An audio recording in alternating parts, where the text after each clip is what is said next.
Good morning students. अब हमारे पास जो नेक्स्ट टॉपिक है वो है फ्री फॉल का।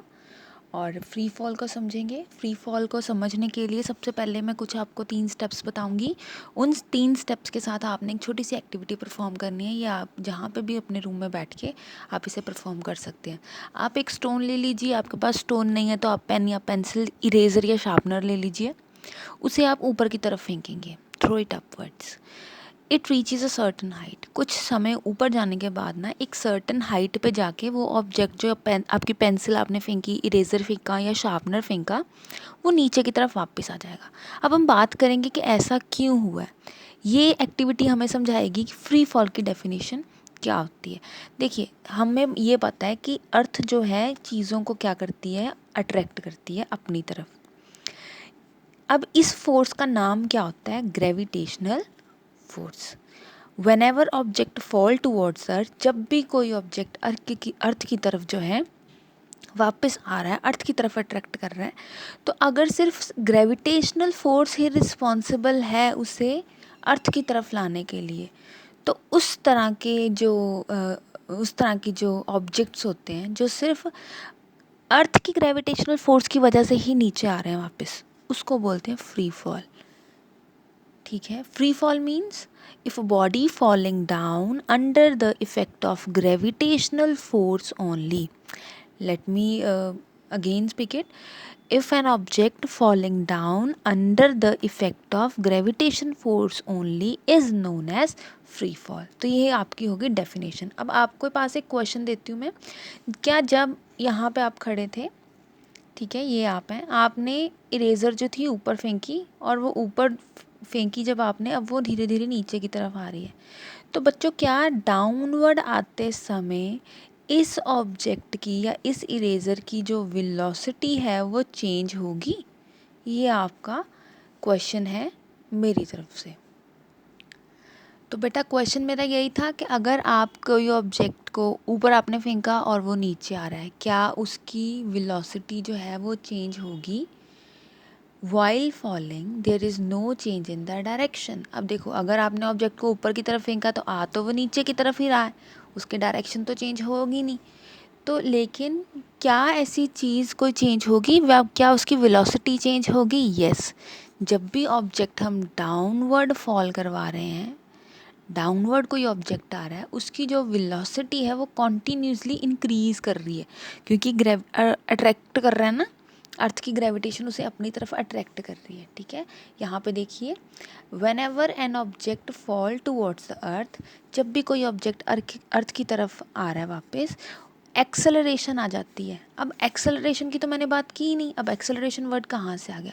बेटा मैंने बोला था ना वेलोसिटी चेंज होती है, तो चेंज इन वेलोसिटी को क्या बोलते हैं? एक्सेलरेशन। तो इसीलिए यहाँ पे उन्होंने वर्ड क्या लिख दिया? एक्सेलरेशन लिख दिया। अब इस एक्सेलरेशन को क्या बोल देते हैं? ग्रेविटेशनल फोर्स, या बोल देते हैं एक्सेलरेशन ड्यू टू ग्रेविटी। देखो, जब भी ऑब्जेक्ट नीचे की तरफ आ रहा है, अर्थ की तरफ वापस, जब ऑब्जेक्ट अर्थ की तरफ वापस आ रहा है बच्चों, उसकी वेलोसिटी इंक्रीज़ कर रही है। तो जब भी वेलोसिटी पहले से ज़्यादा चेंज कर रही है, बढ़ रही है, कम हो रही है, तो टर्म इंट्रोड्यूस हो जाती है एक्सेलरेशन। इसको हम रिप्रेजेंट किससे करते हैं? स्मॉल जी से। और एक्सेलरेशन का यूनिट क्या होता है? ms-2।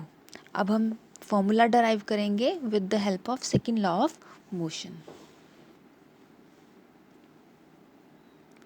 अब ये बच्चों आपकी टेक्स्ट बुक में पेज नंबर 135 है, उसमें एक डेरिवेशन दी होगी, फॉर्मूला डराइव करा होगा वहाँ नीचे, ये वाला जी की वैल्यू निकालेंगे। अब हम देखेंगे ये क्या हम कर रहे हैं। ये हम कर रहे हैं एक्सेलरेशन ड्यू टू ग्रेविटी को सॉल्व कर रहे हैं। हम यहाँ पे जी की वैल्यू को कैलकुलेट करने की कोशिश कर रहे हैं।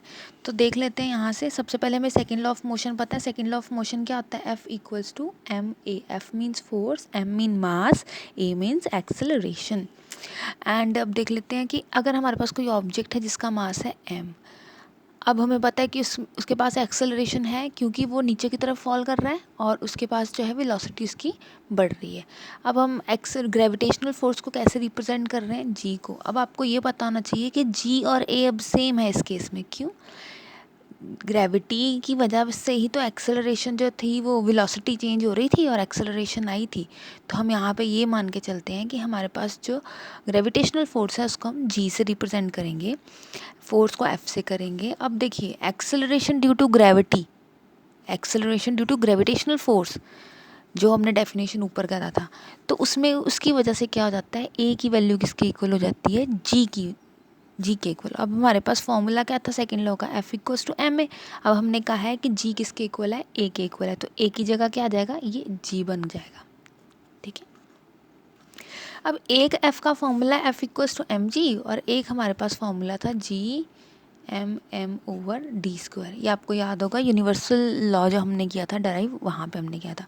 अब देखिए एक तरफ ये वाले एफ की वैल्यू आ जाएगी एम जी, एक तरफ आ जाएगा ये वैल्यू, आमने सामने हमने लिख दिया। अब हमें कैलकुलेट क्या करना है, सारी बात तो जी पे चल रही है ना, acceleration due to gravitational force, तो जी हमने कैलकुलेट करना है। एम को हम उस तरफ ले गए, जब हम एम को उस तरफ ले गए स्मॉल एम से स्मॉल एम की हो गई कटिंग और we left with these terms.